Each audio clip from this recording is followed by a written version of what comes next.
yalan danışmağın icazəli olduğu bəzi yerlər də var. Peyğəmbərimiz sallallahu aleyhi və səlləm buyurur: ey insanlar, pərvanənin ateşə atılması kimi sizi yalan danışmağa sövq edən şey nədir? Halbuki 3 şey xaric, yalanın hər növü Adəm oğluna, insan oğluna haramdır. Bu 3 yerə gəlincə bunlardır. Yalan danışmağın icazəli olduğu 3 yer bunlardır. 1. Ər-arvadın bir-birlərinə, ailənin xeyri üçün, ailənin mənfəəti üçün, ailənin dağılmaması üçün yaxşı niyyətlə söylədikləri yalan. 2. Müharibədə danışılan yalan. Çünki müharibə özü bir hilədən ibarətdir. Əl-hərbu xud'atun buyurur Peyğəmbərimiz sallallahu aleyhi və səlləm bir hədis şərifində. Müharibədə bəzən yalan danışmaq olar, xüsusilə düşməni aldatmaq. Lazımdır orada. Orada sən deyə bilməzsən ki, yalan danışmaq olmaz. Düşmən səndən bəzi şeylər soruşur, silahların yerini soruşur. Misal üçün, məsələn deyirəm, əskərlərin yerini soruşur.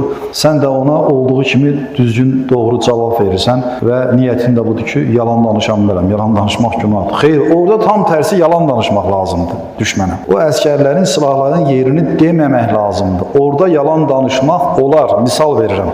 Hərb, müharibə özü bir hilədən ibarətdir. Bu bir istisnadır. Müharibədə bu şəkildə yalan danışmaq, düşməni aldatmaq olar. Üçüncüsü, küsülü olan 2 müsəlmanı barışdırmaq üçün söylənilən yalan. Baxın, 2 nəfəri barışdırmaq üçün söylənilən yalan günah sayılmaz. Möhtərəm qardaşlar, bunu xüsusilə o üçüncüsünü daha çox etməyə çalışaq. Nə qədər bizim küsülü olan, çox təəssüflər olsun ki, müsəlman qardaşlarımız var. Əgər bilirsinizsə, biliriksə belə bir küsülü olan müsəlman qardaşlarımızın olduğunu biliriksə və biz də bilə-bilə onları barışdırmağa cəhd etmiriksə, həvəslə göstərmiriksə, kənarda durub ancaq onları izləyiriksə, biliriksə filan kəslə küsülüdür, onları barışdırmağa cəhd etmiriksə, biz də burada vəbal daşıyırıq. Bizim də burada bir günahımız var.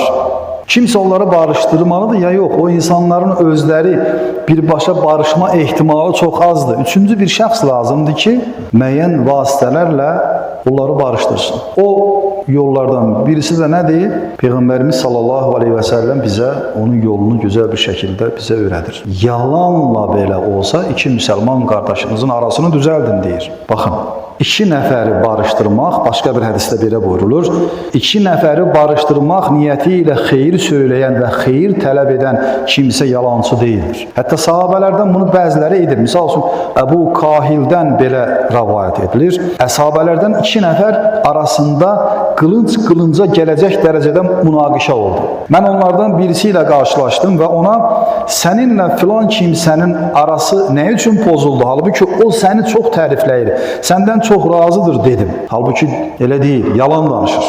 Sonra digərinə rastlaşdım, eyni şeyləri ona da söylədim. Bu yolla onların ikisini də barışdırdım. Daha sonra dedim ki, bu 2 nəfəri barışdırdım, amma yalan danışmaqla özümü həlak etdim. Demək ki, bu şəxs hələ bilmirmiş ki, yalanla da olsa 2 müsəlmanı barışdırmaq olar, icazəlidir. Əslində bu sahabə onu bilmirmiş. Buna baxmayaraq, yaxşı niyyətlə, bu məqsədlə yalan danışaraq 2 müsəlmanı deyir, barışdırdım, amma bir tərəfdən də düşündüm ki, axı barışdırdım amma eyni zamanda mən yalan danışdım, özümü həlak etdim deyə düşünməyə başladım. Və deyir, daha sonra bu hadisəni deyir, bu etdiyim hərəkəti Allah Rəsulü sallallahu aleyhi və səlləmə danışdım. Peyğəmbərimiz sallallahu aleyhi və səlləm belə buyurdu deyir. Ey Əbu Kahil, yalanla da olsa cəmaatın arasını düzəlt. Yəni mənim bu hərəkətimə Peyğəmbərimiz sallallahu aleyhi və səlləm haqq verdi. Düzgün etmisən, doğru etmisən, yalanla da olsa cəmaatın arasını düzəlt. İndi möhtərəm qardaşlar, möhtərəm möminlər, bizim dinimiz elə bir din deyil ki, hər kəs ancaq özünü fikirləşsin, özünü düşünsün. Mənə dəyməyən ilan min yaşasın fikri, sözü bizim dinimizdə yoxdur. Bu məntiq bizim dinimizdə yoxdur. Bizim dinimiz bunu qəbul etmir. 2 küsülü müsəlmanı barışdırmaq da bizim vəzifəmizdir. Təkrar edirəm, nadir hallarda olar ki, 2 küsülü müsəlman özləri addım atsın bir-birlərinə. Gəl barışaq desin. Birisi 2 addımı atsın, daha sonra barışsınlar. Misal üçün, çox nadir olar. Əsasən, o iki küsülü müsəlmanı barışdırmaq üçün üçüncü bir şəxsə ehtiyac var.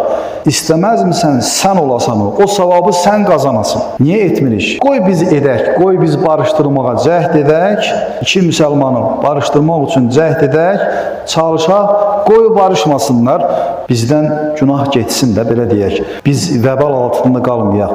Və qiyamət günü də Allah-u Teala'ya bu sözü deyə bilək. Allahım, mən iki müsəlman qardaşımı barışdırmaq üçün cəhd etdim, addım atdım, üzərimə düşən nədirsə onu etdim, hətta yalan belə danışdım onları barışdırmaq üçün, amma yenə barışmadılar Allahım. Bunu deyə bilək. Amma bunu etməsək, bunu deyə bilməyəcəyik Allah-u Teala'ya. Bundan da biz məsulub. Möhtərəm qardaşlar, möhtərəm möminlər. Bu çox mühüm məsələdir. Bilirəm, bildiyim üçün ətrafımda elə nə qədər insanlar var. Allaha şükürlər olsun, Allaha həmd olsun. Biz bunu müəyyən mənada bəzi qardaşları etməyə çalışdıq. Nəticəsini də gördük, amma yetərli deyil. Hələ də var. Hələ də küsülü olan müsəlman qardaşlar var. Hələ də öz nəfslərinə uyub, kibirlərinə, təkəbbürlərinə uyub, o ilk addımı atmaq istəməyən çox təəssüflər olsun ki, müsəlman qardaşlar var. Elə qardaşlar tanıyıram ki, küsülü olduğu müsəlman qardaşı vəfat edib, dünyasını dəyişib, ondan sonra peşman olub. Kaş ki, onunla halallaşardım, kaş ki, onunla barışardım. Bu, ölüm deyə bir hadisə var da, hər birimizin başına gələ bilər. Sənin bugün küsülü olduğunu, müsəlman qardaşın hər halda onun bu dünyadan köçməsini hər halda istəməzsən. Yəqin ki, istəməzsən. O dərəcədə yəqin ki, ona qarşı bir kinin yoxdur. Bugün dünyadan köçsə o küsülü olduğu müsəlman qardaşın, yəqin ki, sən bunu düşünərsən. Yəqin ki, belə düşünürəm, belə ehtimal verirəm. Kaş ki, o qardaşımızla Allah rəhmət eləsin, kaş ki, onunla küsülü olmayaydım, kaş ki, onunla halallaşardım deyərik yəqin ki. O zaman o hal baş vermədən hər an bu ölüm gələ bilər də, ölümün müəyyən vaxtı, bir zamanı, yaşı yoxdur ki, günü bugün biz bunu edək. Üçüncü bir şəxs yoxdursa bizi barışdırmağa, o ilk addımı kim atdısa, barışmağa cəhd edən kimdirsə, o ilk addımı atan daha çox, ən çox savabı o qazanır. Sən addımı at, sən barışmağa cəhd et, qoy qarşı tərəf səninlə barışmasın. Sənin üzərindən vəbal getdi, günah getdi. Günahın hamısı onun üzərinə olacaq. O barışmaq istəməyən şəxsin üzərinə olacaq. Sən biraz əvvəl bəhs etdiyim kimi qiyamət günü deyə bilərsən, Allahım, mən cəhd etdim.